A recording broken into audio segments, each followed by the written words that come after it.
Hola, esta es la tercera clase del tema divisibilidad. En esta clase vamos a hablar de divisores comunes y máximo común divisor, de algoritmo de Euclides, algunas propiedades del máximo común divisor.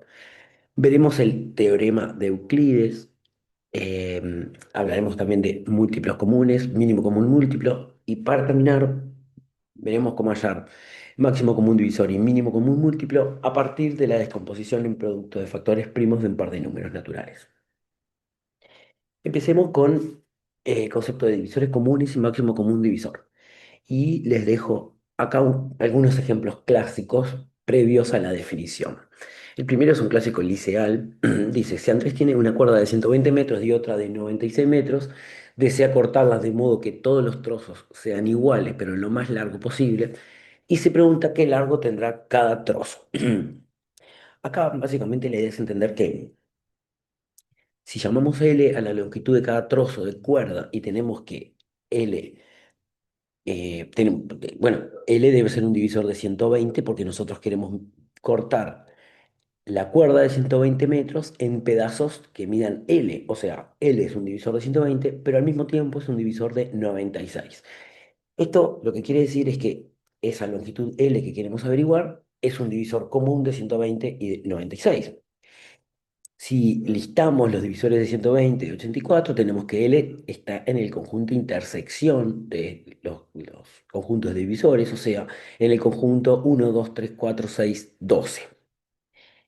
Y como queremos que L sea lo más largo posible, L básicamente tiene que ser 12. Y ese número, el mayor de los divisores comunes, es lo que se llama máximo común divisor.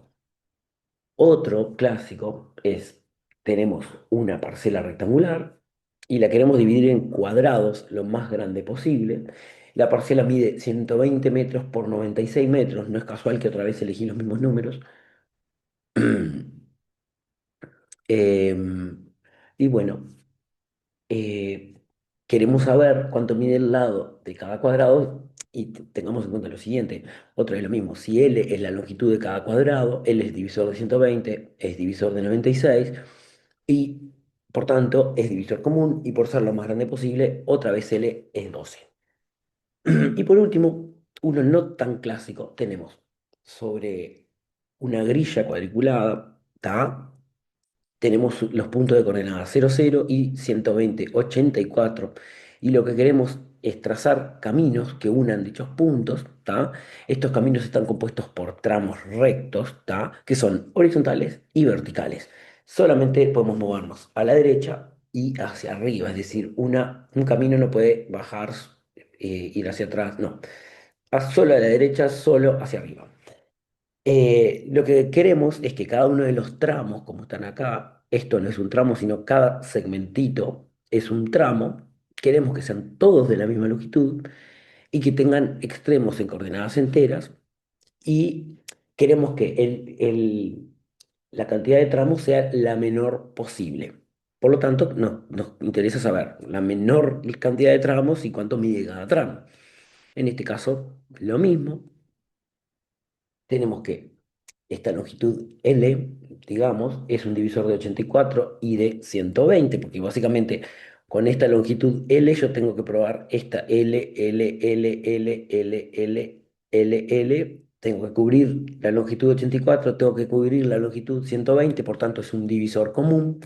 Y por otro lado, lo que tenemos es que si queremos la menor cantidad posible de tramitos, tenemos que hacer que el L sea lo más grande posible. O sea, es lo mismo que lo anterior y tenemos entonces que L es un divisor común de 120 y de 84 y además es el mayor divisor común, por lo tanto es 12 como en los casos anteriores. Nosotros lo que vamos a hacer a partir de esto es definir el máximo común divisor de dos números naturales como el mayor de los divisores comunes, o sea, el máximo del conjunto divisores de A intersección divisores de B. Pero en realidad primero tendríamos que probar que existe, ¿tá? Entonces, en este teorema nos vamos a encargar de probar la existencia del máximo común divisor. Sean entonces dos números naturales A y B.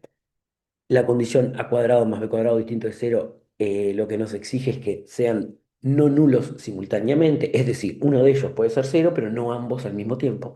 Y lo que vamos a probar es que el conjunto de divisores comunes tiene máximo. ¿Tá? Si queremos probar que este conjunto de naturales tiene máximo, vamos a usar el principio de buena ordenación. Entonces, fíjense, en primer lugar, para usar el primer principio de ordenación, para el máximo de un conjunto tenemos que probar que el conjunto es conjunto de naturales, no vacío y acotado superiormente. Entonces,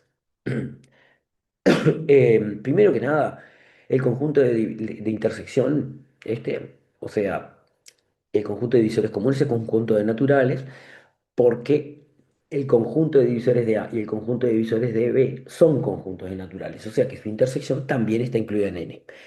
Por otro lado, ese conjunto es no vacío, que es la segunda condición, ya que como uno es divisor de A y uno es divisor de B, es un divisor común, o sea que el uno pertenece a ese conjunto.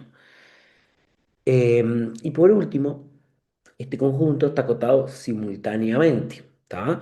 Como ya dijimos, perdón, está acotado, sí, superiormente, no sé qué dije. Entonces, debemos justificar que está acotado superiormente. Ya dijimos que A y B no son nulos simultáneamente, o sea que al menos uno de los dos tiene que ser distinto de cero. Y supongamos que A es distinto de cero. ¿Qué es lo que pasa? Si agarramos un X del conjunto de intersección divisores de A y divisores de B, entonces X pertenece al conjunto de divisores de A. Entonces X divide A. Pero X es un divisor de A y A es distinto de cero, por lo que X es menor o igual que A. Y esto se cumple para cualquier X del conjunto de intersección. Entonces A es una cota superior del conjunto de divisores de A intersección el conjunto de divisores de B. Por estas tres condiciones, por el principio de buena ordenación, tenemos que existe el máximo de ese conjunto. Y así es lo que vamos a definir. Si A y B son dos naturales no simultáneamente nulo, llamamos máximo común divisor de A y B al máximo del conjunto de divisores comunes de A y de B. Algunas notas, en principio anotamos como MCD de AB o directamente D de AB para referirnos al máximo común divisor de dos naturales. En algunas ocasiones usamos simplemente la expresión, la letra D mayúscula si no hay lugar a confusiones. Por otro lado, exigimos en el teorema anterior que A cuadrado más B cuadrado sea distinto de cero. O sea, le pedimos que no sean ambos nulos. Y fíjense, ¿qué pasaría si ambos, el A y el B, fueran cero? El conjunto de divisores de ambos sería el mismo, sería n asterisco. O sea, que el conjunto de divisores comunes sería todo n asterisco, o sea, los naturales no nulos, y este conjunto no tiene máximo. O sea, el máximo común divisor entre cero y cero no existe. Em, Ahora, si uno de los naturales es nulo, teniendo en cuenta, por ejemplo, si el A es cero, tenemos que el conjunto de divisores de A es n asterisco, por lo tanto, el conjunto de divisores comunes, si hacemos la intersección de n asterisco con los divisores de B, nos queda el conjunto de divisores de B. O sea, que el mayor de los divisores comunes es el propio B, que sería el máximo del conjunto de divisores de B. Dicho de otra forma, el máximo común divisor de entre cero y B es B. En caso que A sea divisor de B, por la inclusión de los conjuntos de divisores, tenemos que el máximo común divisor de A y B es A. Y en particular, si el A coincide con el B, o sea, el máximo común divisor de A y de A, es el propio A. ¿Tá? El recíproco de esta afirmación también es cierta, o sea, si el máximo común divisor entre dos naturales es uno de ellos, entonces ese número necesariamente divide al otro. Más particulares todavía son el caso en que el A valga uno o cero. El de cero ya lo puse en... Sí, está. El caso de el máximo común divisor entre uno y b es uno, el de cero ya lo había puesto. El recíproco de la afirmación anterior no es cierto, o sea, si el máximo común divisor de dos números es uno, no necesariamente uno de los dos tiene que ser uno. Por ejemplo, fíjense que en el caso del máximo común divisor de 2 y 5 es uno, ya que es el único divisor común. ¿Tá? Esto es un hecho general, digamos que si el máximo común divisor de dos números es uno, entonces el conjunto de intersección de sus divisores, o sea, el conjunto de divisores comunes, solamente tiene el uno adentro, es decir, es el único divisor común, y en este caso decimos que A y B son primos entre sí. Volviendo a la nota anterior, 2 y 5 son primos entre sí. ¿Tá? Em, Volviendo al ejemplo del 2 y el 5, esto no es una casualidad, sino que siempre que A y B sean números primos, tenemos que el máximo común divisor entre ellos es uno. ¿Tá? O sea, dos números primos son primos entre sí. Y acá observen la denominación. Usamos la denominación número primo como una característica de cada número. Un número natural es o no es primo. Sin embargo, la caracterización primos entre sí em, habla de una relación entre números. O sea, no podemos decir que el 2 es primo entre sí, sino que vamos a decir el 2 y el 5 son primos y entre sí em, el 5 y el 10 no son primos entre sí. ¿Tá? Y como venía diciendo, si son primos entre sí. Sin embargo, el recíproco no es cierto. Es decir, dos números pueden ser primos entre sí, pero no primos. Por ejemplo, el caso del 10 y el 9, que son primos entre sí, pero ellos no son primos. Ahora, si uno solo de los números es primo, ¿tá? Llamémosle P, el máximo común divisor entre un número natural A y un número primo P es uno si el P es un divisor de A, perdón, si no es divisor de A, y es P si P sí es un divisor de A. Ahora, hablamos acá de máximo común divisor y nada vamos a hablar del mínimo común divisor, porque fíjense que dados dos naturales, no simultáneamente nulos, el menor divisor común siempre es el uno. O sea, que si definiéramos el mínimo común divisor entre dos naturales, esto sería siempre uno. Y entonces, cabe preguntarse, ¿para qué vamos a ponerle un nombre especial a un objeto y lo vamos a estudiar si el único valor que va a tomar es el uno, ¿no? O sea, no. Por ejemplo, queremos calcular el máximo común divisor entre 10 y 25, que como ven acá, esto básicamente se hace como a fuerza bruta, digamos, que no es como se hace en general. El máximo común divisor entre 10 y 25 es el máximo del conjunto de divisores comunes, o sea, que es el máximo de esta intersección, o sea que acá están los divisores de 10, los divisores de 25, acá está el conjunto de intersección, y el máximo de ese conjunto es 5. Lo que vamos a ver ahora es un algoritmo más eficiente que ese para calcular el máximo común divisor entre dos números. Digamos, si volvemos a este ejemplo y quisiéramos calcular el máximo común divisor entre 1580 y 2325, bueno, escribir los divisores de cada uno de ellos sería un poco engorroso. Lo mismo con estudiar la intersección. Entonces necesitamos un mecanismo más, este, bueno, más eficiente. Y para eso necesitamos este teorema que dice así. Si tenemos una división entera de A entre B, cuyo cociente es Q y cuyo resto es R, entonces el conjunto de divisores comunes de A y B coincide con el conjunto de divisores comunes de entre B, perdón, y R. ¿Tá? Nosotros tenemos que probar dos cosas, que básicamente son la doble inclusión, ¿no? Un conjunto incluido en el primer conjunto en el segundo en el primero. Entonces, la primera inclusión tendríamos que tomar un elemento X de divisor común entre A y B y probar que es divisor de B y de R. Y recíprocamente tomar un elemento de los divisores de B y R, los divisores comunes, y probar que es divisor de A y de B.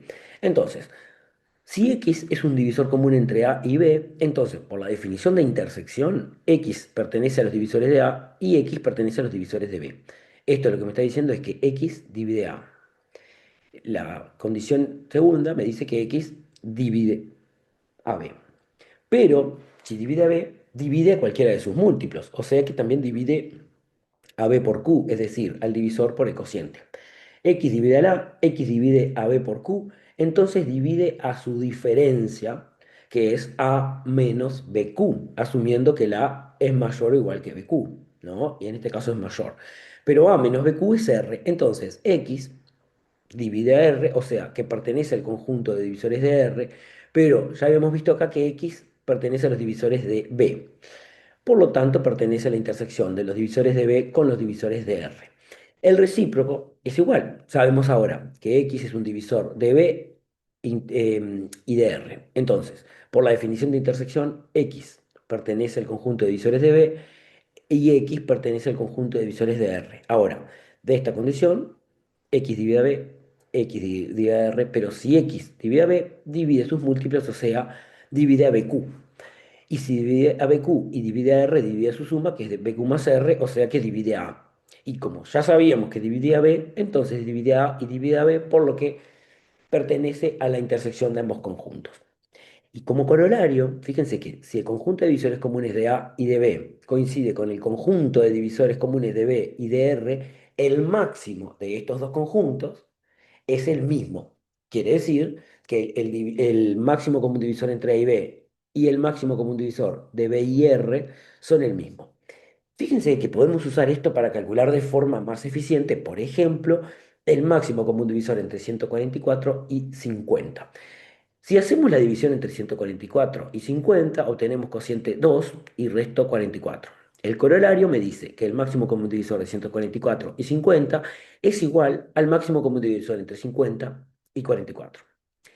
O sea que nuestro trabajo ahora se reduce a que tenemos que calcular el máximo común divisor entre 50 y 44. Pero no conformes con ello, podemos hacer la división de 50 entre 44. Queda cociente 1, resto 6. Según el corolario, el máximo común divisor entre 50 y 44 es igual al máximo común divisor entre 44 y 6, que serían el B y el R, en esta nueva división. Por lo tanto, este máximo común divisor original, el que queremos, es igual al máximo común divisor entre 44 y 6, que parece un trabajo menor. Pero no conformes aún, vamos a hacer la división entre 44 y 6, en la que obtenemos cociente 7, resto 2, por lo que, si seguimos el razonamiento, el máximo común divisor que buscamos es el máximo común divisor de 6 y de 2, y si hacemos lo mismo, dividimos 6 entre 2, ahora obtenemos resto 0, y fíjense que esto nos da máximo común divisor de 6 y de 2, que es igual al máximo común divisor de 2 y de 0, pero el máximo común divisor entre un número y 0 es el propio número. O sea, fuimos dividiendo sucesivamente 144 entre 50, después 50 entre el resto, después que era 44, después 44 entre el resto que era 6, después, ahora como el resto es 2, hacemos 6 entre 2, y cuando obtenemos cociente 0, perdón, resto 0, ¿tá? Terminamos. Y entonces, ¿cuál es el máximo común divisor? El último de todos los restos que no era cero, o sea, el resto anterior que era 2. En general, esto eh, se nota de esta forma. Fíjense que lo que fuimos haciendo es 144 entre 50, nos interesa el resto, dividimos ahora 50 entre 44 y así. Esto se anota de esta forma. Esto es lo que se llama algoritmo de Euclides. 144 dividido 100 da cociente 1, resto 44. Como ahora quiero dividir, ay, no era 100, ¿saben? Pero qué loco. Bueno, si fuera 144 y 100, que no lo es, tenemos que este 100, si hacemos 144 entre 100. Eso da cociente 1, resto 44. Ahora vamos a dividir este, que sería el B, entre el R, que es 44. ¿Qué hacemos? El 44 lo mandamos acá arriba. Y hacemos 140, 100 dividido 44, queda cociente 2, resto 12. Ahora al 44 lo tenemos que dividir entre 12, lo pasamos para acá. Y así seguimos, hasta que la división 8 sobre 4 da cociente 2 y resto 0. ¿Quién es entonces el máximo común divisor? El último resto no nulo, que es 4, que es también el que aparece acá, el divisor de la última división. Ahora, dijimos que siempre se termina el proceso porque llegamos a un último resto 0. ¿Tá? Esto en realidad lo tendríamos que justificar. Y fíjense que si tuviéramos dos naturales no simultáneamente nulos, organizamos las divisiones, en este caso, A sobre B, cociente 1, Q sub 1, resto R sub 1, y así, tucu, tucu, tucu, afirmamos que este es el último resto no nulo y ese es el máximo común divisor. Pero ahora, lo que vamos a hacer, primero es bastante inmediato que los restos van descendiendo, porque, por ejemplo, en la primera división, el B es mayor que R1, pero ahora R1 es el divisor de la segunda división y R2 es el resto, o sea que R2 es menor que R1 y así sucesivamente. Lo que vamos a hacer es, llamamos H al conjunto de todos los restos que obtuvimos en ese proceso, y lo que vamos a probar es que tiene un mínimo y que el mínimo es cero. En primer lugar, este conjunto de restos es un conjunto de naturales y no es vacío, ya que el primer resto necesariamente existe. ¿Tá? Por lo que por el principio de buena ordenación, ese conjunto tiene mínimo. Ahora, supongamos que ese último resto no es cero. Quiere decir que podemos hacer una nueva división de el R sub n menos uno sobre R sub n, porque dijimos que no es nulo, nos da otra vez una división donde el resto es R sub n más uno. Entonces, si tenemos un nuevo resto después de R sub n, ese resto es un elemento de H. Pero además, por la definición de división entera, R sub n más uno es menor que R sub n, pero es el mínimo de H. Esto quiere decir que R sub n más uno es un elemento de H menor que el mínimo de H, y esto es un absurdo. ¿Tá? Por lo tanto, el mínimo de ese conjunto es cero, quiere decir, el proceso termina con un resto cero. Siempre hay una última división en donde el resto es cero. ¿Tá? A partir del teorema anterior, y no del corolario, nosotros pudimos concluir que el conjunto de divisores de 144 intersección el conjunto de divisores de 50 coincide con el conjunto de divisores de 2. Básicamente, el de los divisores de 0 intersección divisores de 2 que coincide con el de los divisores de 2. Y en general, podemos decir que el conjunto de divisores comunes de dos números naturales coincide con el conjunto de divisores del máximo común divisor. O sea, en este caso, lo que podríamos decir es que si queremos listar los divisores comunes, no ahora hallar el máximo, sino hacer una lista de los divisores comunes entre 144 y 50, podemos decir que esos divisores, un camino sería hallar los divisores de 144, hacer los divisores de 50, encontrar la intersección de ambos conjuntos y tenemos el conjunto de divisores comunes. Otra forma es solamente listar los divisores de 2, que es el máximo común divisor. Y bueno, eso nos queda que tienen divisores comunes al uno y al 2.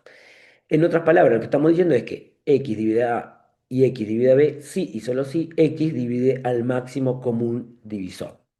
Ahora, una nota sobre esto, una segunda nota, es bueno, lo que se denomina el algoritmo extendido de Euclides. Básicamente, lo que podemos hacer es ver que, bueno, el máximo común divisor entre dos números se puede expresar como una combinación lineal de ellos. Por ejemplo, nosotros ya vimos, equivocadamente en la tablita, pero vimos que el máximo común divisor entre 144 y 100 es 4. ¿Esto qué quiere decir? Que podemos escribir al 4 como 144 por un número entero más 100 por un número entero. Entonces, fíjense, lo que tenemos en el algoritmo de Euclides son divisiones sucesivas. 144 sobre 100, cociente 1, resto 44. La siguiente es 100 entre 44, que antes era el resto en la división anterior, la cociente 2, restó 12, ahora 44 entre 12 y después 12 dividido 8. Y la última sería 8 entre 4, que ella ya da resto cero. Entonces, lo que vamos a hacer es, de cada una de las cuatro divisiones, escribir la igualdad que define la división entera. Es decir, en este caso 144 es igual a 100 por 1 más 44. 100 por 1 más 44. 100 es igual a 44 por 2 más 12 y así sucesivamente. Y de cada una de ellas lo que vamos a hacer es despejar el resto. En este caso, despejo el 44. me queda en función de 144 y de 100.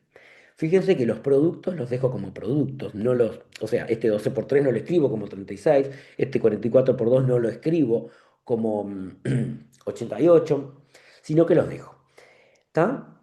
Y tenemos la última, en donde, como es el último resto no nulo, el resto es exactamente 4 que es el máximo común divisor. En este caso tenemos el 4 escrito en función de 12 y de 8. ¿Qué vamos a hacer?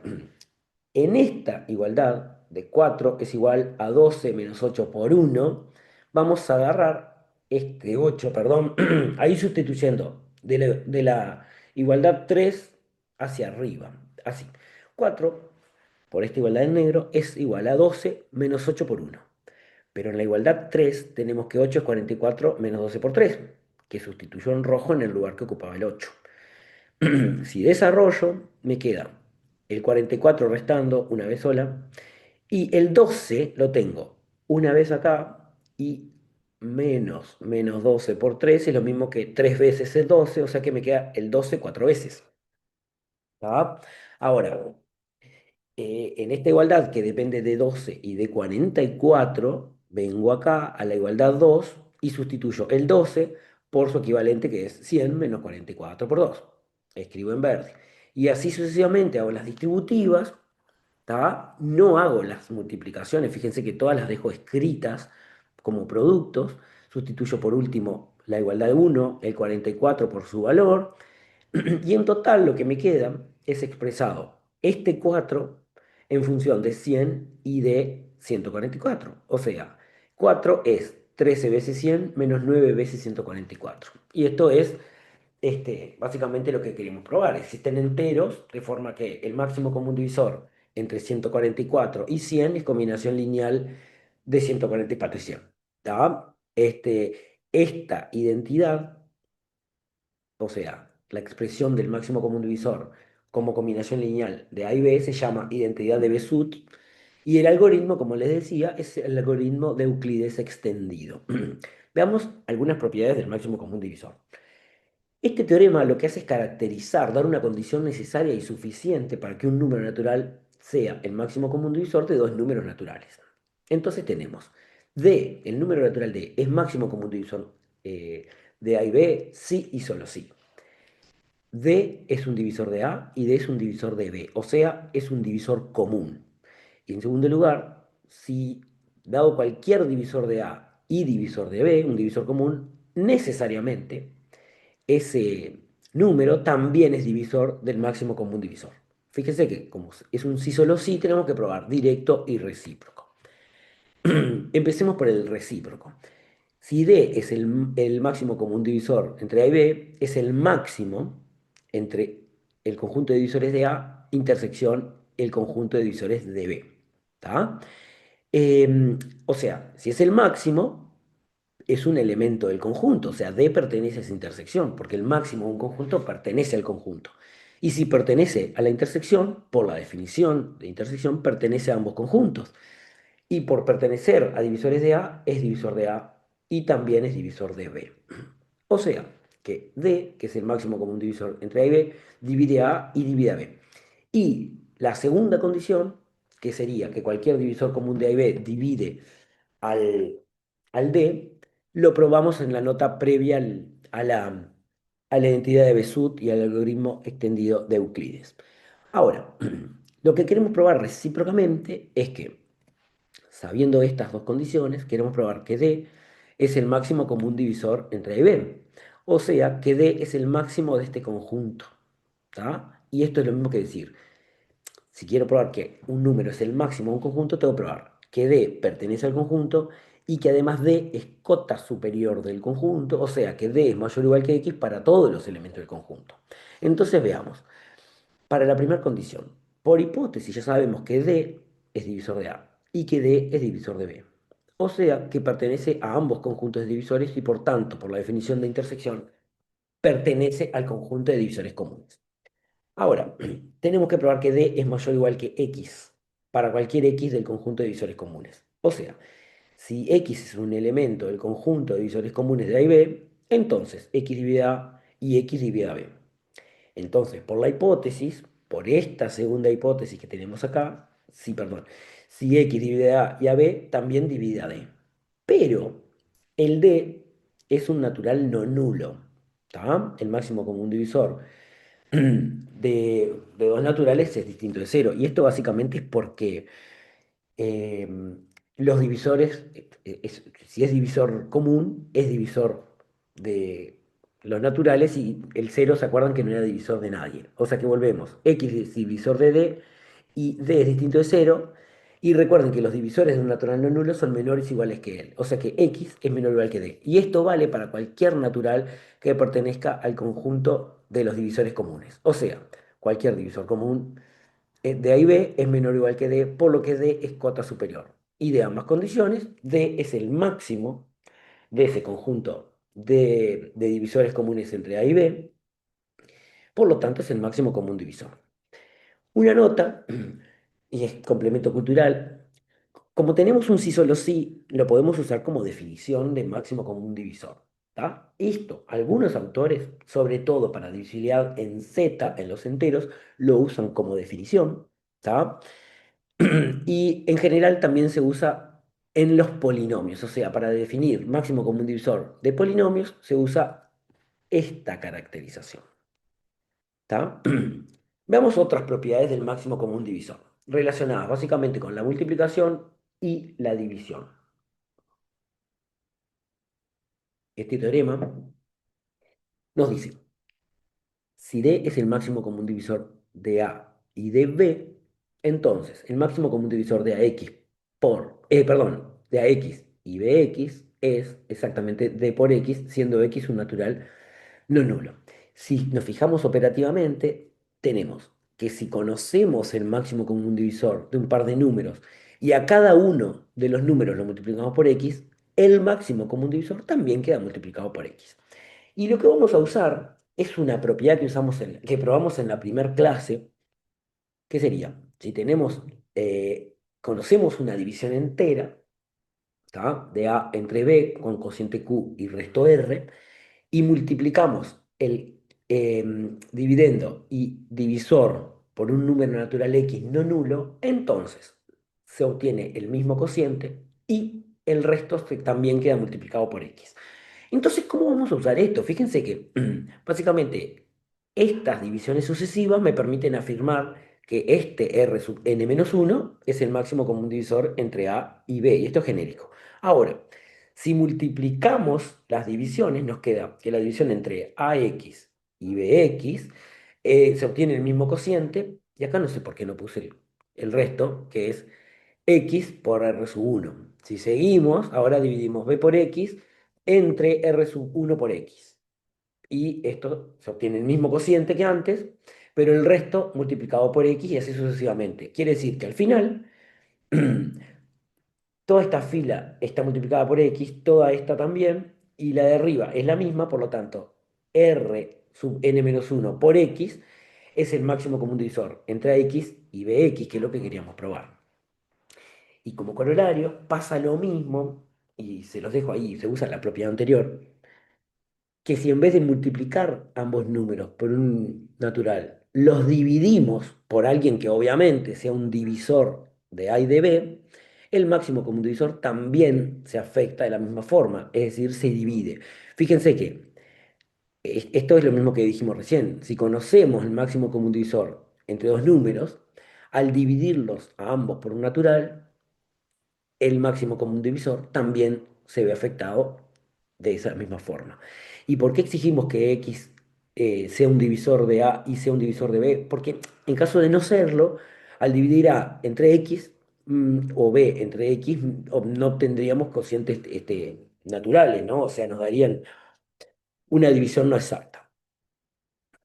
Y por último, entre las propiedades, lo que vamos a ver es un teorema que nos va a permitir simplificar unos problemas de tanteo. Los problemas de tanteo son clásicos en divisibilidad. Supónganse lo siguiente. Tenemos que hallar dos números naturales A y B, sabiendo que el máximo común divisor entre ellos es 30 y el producto entre ellos es 9.900. Una forma de calcular esto sería listar todas las parejas de números naturales cuyo producto da 9.900. ¿Está? Supóngase una tabla donde pongo cuánto vale A, cuánto vale B. A vale 1, B vale 9.900. A vale 2, B vale la mitad de 9.900. Y así sigo. Y después, para cada parejita de números, tengo que calcular el máximo común divisor de A y de B y verificar si es 30. Si es 30, me sirve. Si no es 30, lo descarto. Pero este camino, intenten por lo menos escribir 5 renglones de esa tablita que les digo, es muy engorroso porque es largo. Son muchos los números que multiplicados entre sí dan 9.900. Para eso necesitamos otra caracterización del máximo común divisor. Y eso es lo que dice este teorema. Un número natural es el máximo común divisor entre A y B si y solo si. Al A lo puedo escribir como D por A', por otro natural A', ¿no? Al B lo puedo escribir como D por otro natural B', siendo A' y B' primos entre sí, o sea, el máximo común entre ellos es uno. Es decir, puedo escribir a A y a B como productos de D por números primos entre sí. Y la demostración, como ven, es un poco sencilla. Directo, sabemos que D es el máximo común divisor de A y B y tenemos que probar estas condiciones. Entonces, si D es el máximo común divisor de A y de B, entonces sabemos que D divide a la A y también D divide a B por el teorema anterior. Si esto pasa, o sea, D es un divisor de A y D es un divisor de B, entonces es cierto que al A lo puedo escribir como D por A' y a B como D por B'. Lo último que nos falta probar es que este A' y B', que sería el cociente de dividir A entre su máximo común divisor, y B' es el cociente de dividir B entre su máximo común divisor,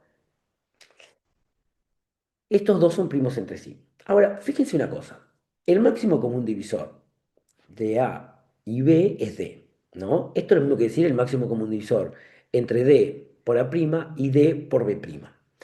Ahora, fíjense que acá está afectado, digamos, hay un máximo común divisor multiplicado por D, porque tengo el D por A', el D por B', o sea que este es un D por uno. Puedo agarrar y dividir todo, o sea, esto y esto lo divido entre D, el máximo común divisor queda dividido entre D, o sea que lo que me queda es que el máximo común divisor entre A' y B' es uno.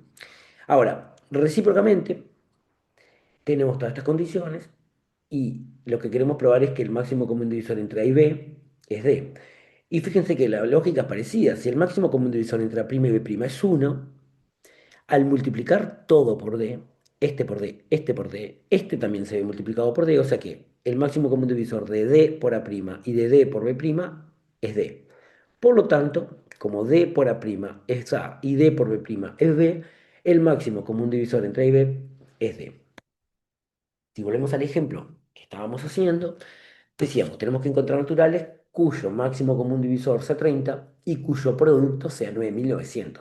Ahora, usamos el teorema anterior y decimos, como el máximo común divisor de entre A y B es 30, al A lo puedo escribir como 30 por A' y al B como 30 por B'.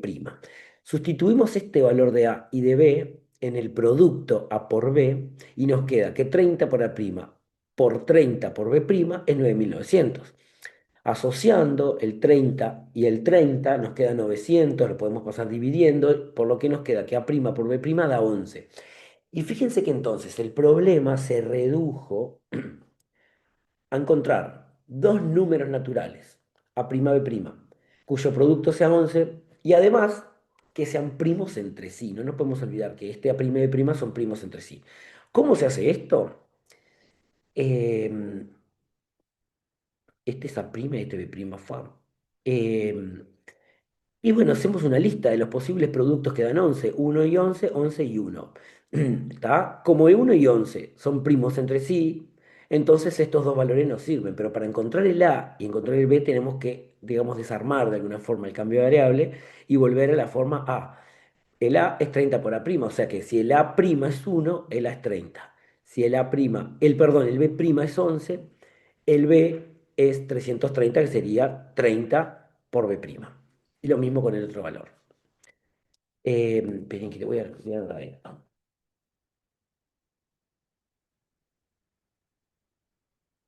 Y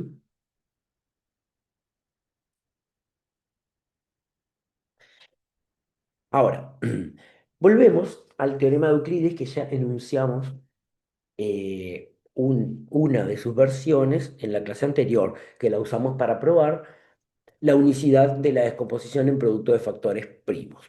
Nosotros ya vimos antes que em, si un número x divide a un natural b, divide a cualquiera de sus múltiplos. El recíproco, ¿no es cierto? O sea, no es verdad que si un número divide a un producto, necesariamente divide a uno de los dos.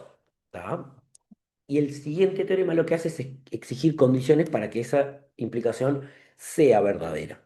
Y este no es el teorema que ya anunciamos, sino que este es el teorema de Euclides. Y el que nosotros enunciamos es el de Euclides para primos, que lo vamos a probar después. Básicamente lo que nos dice es, si un número natural C divide un producto AB y el C es primo con el A, por ejemplo, con un número de factores, necesariamente divide al otro factor. O sea, si C y A son primos entre sí, entonces el C divide a B. Lo mismo podría ser si C y B son primos entre sí, entonces el C divide al A. Y la demostración es bastante chica. Básicamente, nosotros tenemos que C divide a la por B y que el máximo común divisor entre A y C es uno. Y miren lo que va a pasar. Como el máximo común divisor entre A y C es uno, podemos multiplicar el A, el C y el uno todo por B, por las propiedades del máximo común divisor. Entonces, lo que nos queda es que el máximo común divisor entre AB y CB, este máximo común divisor, vale B. Ahora, ya sabemos por hipótesis que el C divide a la por B. Por la definición, el C divide al C por B. O sea, que el C divide a este y divide a este, a ambos números. Entonces divide su máximo común divisor. Pero su máximo común divisor es B. O sea que C divide a B. Esto mismo, igual que ya lo habíamos dicho, es parecido al anterior, puede generalizarse para un producto en vez de dos naturales de una cantidad finita. Si C divide a una cantidad finita de números naturales y C es primo entre sí con el a sub 1, con el a sub 2, hasta el a sub n menos 1, necesariamente tiene que dividir el último factor. ¿Tá? O sea, sería a sub 1 y C son primos entre sí, a sub 2 y C son primos entre sí, y así con todos. Y a partir de este podemos probar el teorema de Euclides para primos, que fue el que ya usamos, que bueno, es un caso particular del teorema anterior, ¿tá? Sería el caso en que P divide un producto a B y P además es un número primo, entonces necesariamente divide el A o divide el B. Entonces, esto es una demostración que se llama por tercero excluido, es decir, vamos a hacer, acuérdense la Jankeliana. Si A por B es cero, entonces A es cero o B es cero. La demostración empieza diciendo, si A es cero, la demostración está hecha. Si A no es cero, ahí se prueba que el B tiene que ser cero. Y esta es igual. Queremos probar que P es divisor de A o P es divisor de B. Por tercero excluido, si P divide al A, está demostrado el teorema.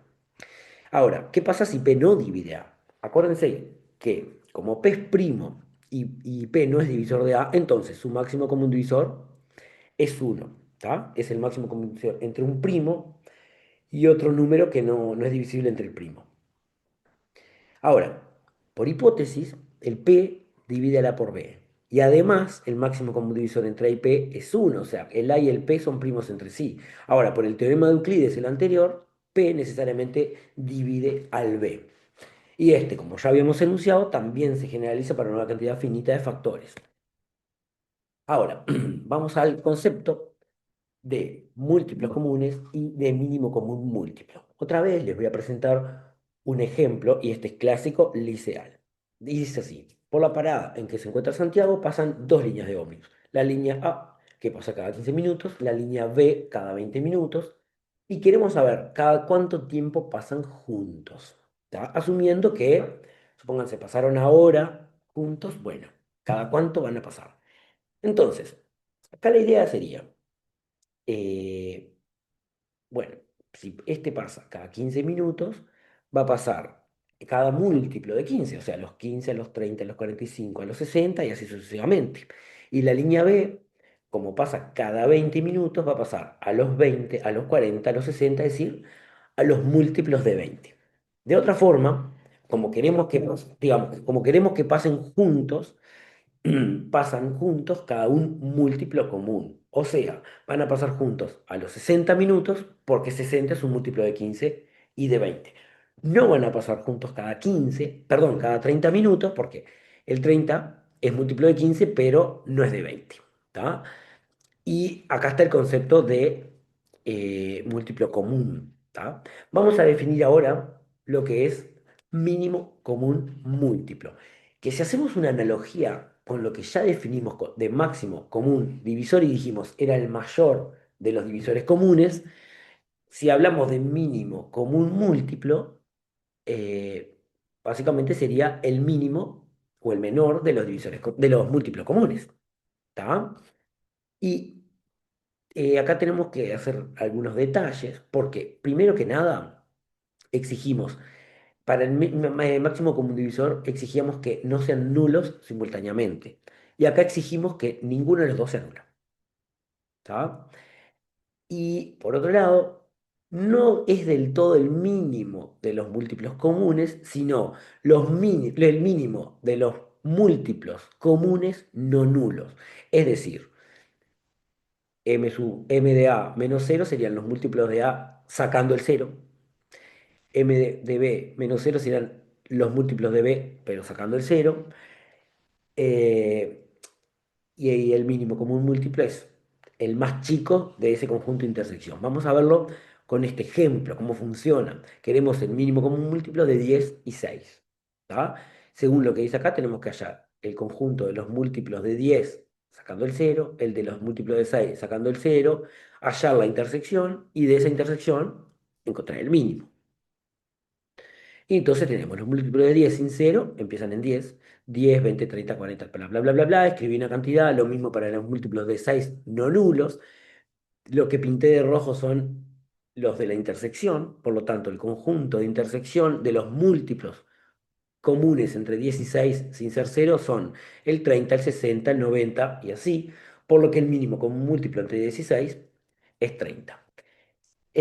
Nosotros, igual que el máximo común divisor, tendríamos que probar, eh, perdón, que existe, como hicimos como el mismo máximo común divisor, pero no lo vamos a hacer. Por otro lado, fíjense que se excluye explícitamente el caso en que sean cero. En este caso, tendríamos que, si alguno de ellos fue a cero, bueno, acá puse si los dos fueran cero, pero si alguno de los dos fuera cero, tendríamos el conjunto de mínimo de múltiplos de cero es cero. ¿Tá? Únicamente tiene el cero. Pero si a ese conjunto de múltiplos le resto el conjunto unitario cero, ese conjunto de múltiplos no nulos es vacío. Quiere decir, el cero no tiene ningún múltiplo que no sea cero. Por lo tanto, la intersección es vacía. ¿De qué mínimo podríamos hablar de un conjunto vacío? Por otro lado, hablamos de múltiplos comunes no nulos, es decir, no hallamos el conjunto de los múltiplos comunes y a ese el mínimo, porque en realidad, si permitimos que entre los múltiplos de A esté el cero, el más chico de ellos es cero.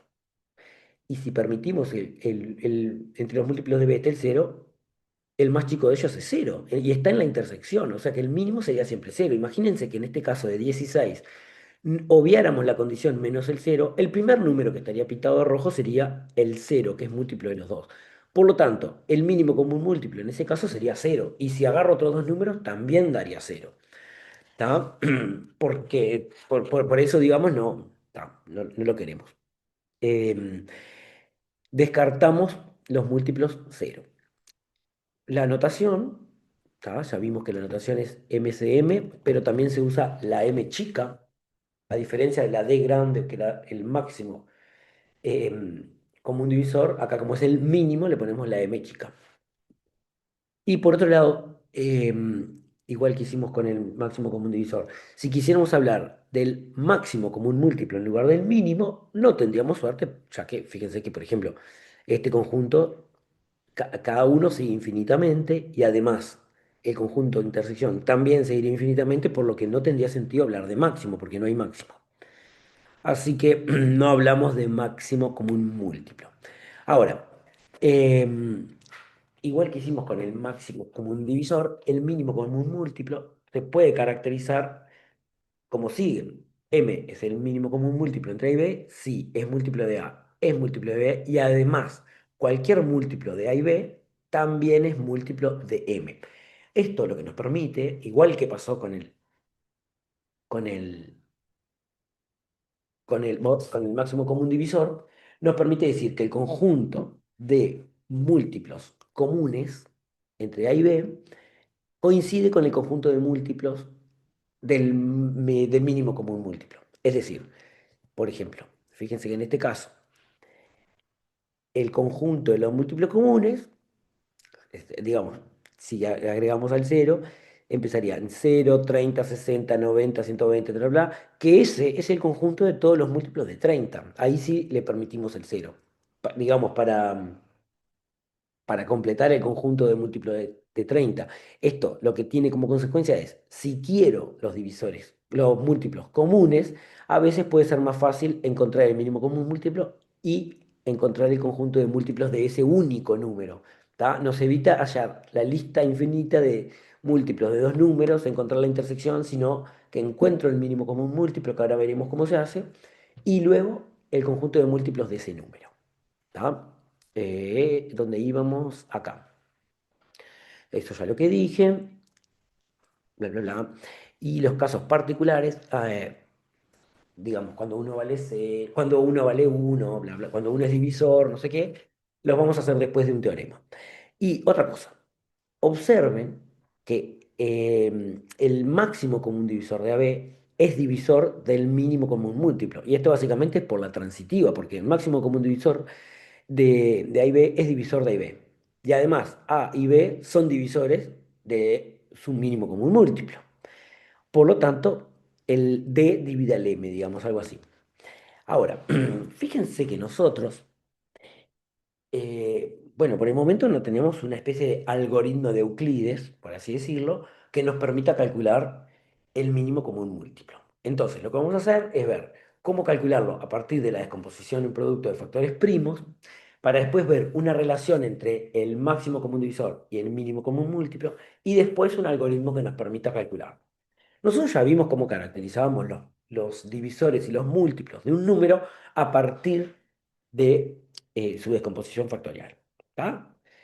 Lo que vamos a hacer ahora es asumir esto que les voy a explicar por arriba, por qué funciona, que sería, si tenemos a A y a B expresados en función de sus descomposiciones, ¿no? En producto de factores primos, que es de observar que son los mismos bases, ¿tá? No tengo bases distintas, y ahora en el ejemplo que sigue les voy a explicar por qué puedo asumir esto, que A y B están expresados como potencias de base, el primo P sub 1, el primo P sub 2, hasta el primo P sub n, cada uno con su respectivo exponente, y le llamé a sub 1, a sub 2, hasta sub n a los exponentes que conforman el A, y lo mismo B sub 1, B sub 2 a los del B. Entonces, el máximo común divisor entre A y B se forma agarrando como base las potencias de base P1, P2, hasta los primos P sub n, ¿tá? Los mismos primos. Y en el exponente, lo que voy a poner, por ejemplo, en el primer exponente voy a comparar A1 y B1, y el que voy a poner acá como exponente va a ser el más chico entre los dos. El x2, que sería el exponente de P sub 2, hago lo mismo. Me fijo cuál es más chico entre A sub 2 y B sub 2 y comparo y pongo ahí el más chico. Y lo mismo para cada caso. Y para el mínimo común múltiplo, lo que voy a hacer es igual con las bases, pero cuando voy a elegir los exponentes, voy a agarrar entre el A sub 1 y el B sub 1, acá voy a poner el más grande de los dos. El I sub 2, ¿quién es? El máximo entre A sub 2 y B sub 2, el más grande. Fíjense que entonces, de todas estas potencias, lo que me queda es esta potencia P sub 1 elevado a la A sub 1 o va a ir al máximo común divisor o va a ir al mínimo común múltiplo. Y lo mismo esta. Quiere decir que, como quien dice, desarmo esto y me quedo con los exponentes más chicos para armar el máximo común divisor y los exponentes más grandes para armar el mínimo común múltiplo. Fíjense cómo funciona esto. Tengo estos dos números. El A es 2 a la 3 por 3 a la 5 por 7. El B es 2 a la 5 por 5 a la 2 por 7 por 11 al cuadrado. Y lo que queremos son los máximos común divisor y mínimo común múltiplo de A y B. Y lo primero que podemos observar es una cosa que acá la dije al pasar, que era que necesariamente para usar estas fórmulas, las bases primas, o sea, las bases de la descomposición, que son números primos, deben ser los mismos. Y en este caso no tenemos los mismos. ¿Tá? Por ejemplo, acá nos falta el 11, acá nos falta el 3 en el B, pero básicamente lo que se hace es completar con potencias de exponente cero. En este caso, si me fijo quiénes son los comunes, los primos comunes para armar las decomposiciones, tengo, perdón, el 2, perdón, los primos comunes no, todos los primos que necesito. Necesito el 2, necesito el 2, el 3 que está acá, pero lo tengo que agregar en B. El 7 lo tengo en ambas. El 11 lo tengo en B, o sea que lo necesito en A. Y fíjense, si tengo 2 a la 3 por 3 a la 5 por 7, ¿cómo hago que aparezca el 5 y el 11? Lo agrego como potencia de exponente cero. Y lo mismo en este caso, que nos faltaba la potencia de base 3, agrego el 3 a la cero. De esta forma, la A y el B los tengo escritos en sus descomposiciones como, em, digamos, con las mismas bases. Y ahora, como les había dicho antes, a ver, ¿dónde lo puse? Ah, ahí está acá. Bueno, básicamente sería, voy a obviarme esta parte, voy a armar el máximo común divisor con estas bases, el mínimo común múltiplo con estas bases, a ver si los tengo. Bueno, me los perdí, pero básicamente fíjense que el 2 a la 3 va a ser una potencia que forme parte del máximo común divisor, porque es la que tiene el exponente más chico, y el 2 a la 5, ¿a dónde lo llevo? Al mínimo común múltiplo. Entre 3 a la 5 y 3 a la cero mando el 3 a la cero al máximo común divisor, el 3 a la 5 al mínimo común múltiplo, y esto es lo que queda. ¿Tá? Fíjense que quedan las mismas potencias, pero ahora reorganizadas. Las de exponente más chico en el máximo común divisor, las de exponente más grande en el mínimo común múltiplo. Y ahora, queremos, a partir de esto, ver una última propiedad, que bueno, lo que nos va a permitir es, por ejemplo, un algoritmo para el mínimo común múltiplo. Fíjense que si yo multiplico estas dos cosas, lo que yo tengo es que yo marqué en verde, acá, las potencias que provienen de el A. El 2 a la 3, 3 a la 5, el 5 a la cero, el 7, el 11 a la cero. Ay, perdón, me perdí. Todas estas, las verdes, digamos, este es el máximo común divisor. Las potencias verdes las saqué del A, las potencias rojas las saqué del B, y acá lo mismo. Las potencias rojas las saqué del A, las potencias rojas las saqué del B.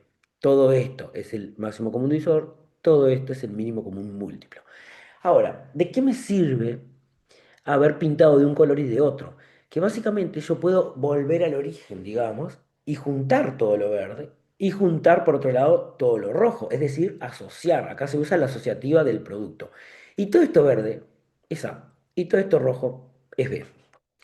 O sea que en total el máximo común divisor de AB multiplicado por el mínimo común múltiplo entre A y B da como resultado A por B. Y esto es lo que se enuncia en el teorema 8, que no vamos a demostrarlo, vamos a asumir de la forma que lo verificamos, digamos, con un caso. Ahora, esto lo que nos permite es escribir al mínimo común múltiplo como AB dividido el máximo común divisor de AB, que básicamente es pasar dividiendo el máximo común divisor.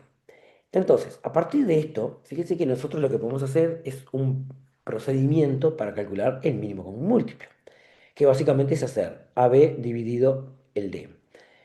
O sea que para calcular esto, el mínimo común múltiplo, tenemos que hacer el producto entre A y B, calcular el máximo común divisor, que podemos usar el algoritmo de Euclides, y luego hacer la división AB dividido el máximo común divisor.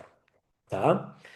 Y esto, de alguna forma, es una forma indirecta de calcular el mínimo común múltiplo usando el algoritmo de Euclides. Hay que tener en cuenta que el algoritmo de Euclides no nos da el mínimo común múltiplo, sí nos da el máximo común divisor, y podemos usar el máximo común divisor para calcular el mínimo común múltiplo. Y bueno, acá les dejo como para terminar, porque me cansé, cómo esta propiedad lo que nos permite es de alguna forma despejar el mínimo común múltiplo en los casos particulares. Supónganse que si digo, si uno de ellos vale uno, ¿cuánto vale el A por B y el máximo común divisor? Y eso me permite calcular el M. ¿Tá? O sea, ahí se, lo, se los dejo. Y para terminar, algunas propiedades que tampoco vamos a probar del máximo común divisor y del mínimo común múltiplo, que digamos relacionan otra vez con las potencias y cosas de esas. Y por acá me voy yendo. Adiós.